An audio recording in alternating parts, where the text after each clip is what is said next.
Welcome back. For the next section, I would like to show you how to open your fabric up and the placement of the motif so that both the grains correspond, your background fabric and your motif fabric.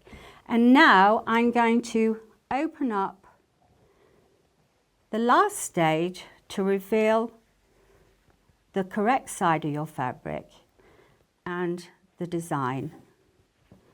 And I will bring it towards me so that it actually sits on the crease. And this part of the motif will fit into the groove. This pencil, if you were to place it down onto your board, it measures 1/4 of an inch from side to side.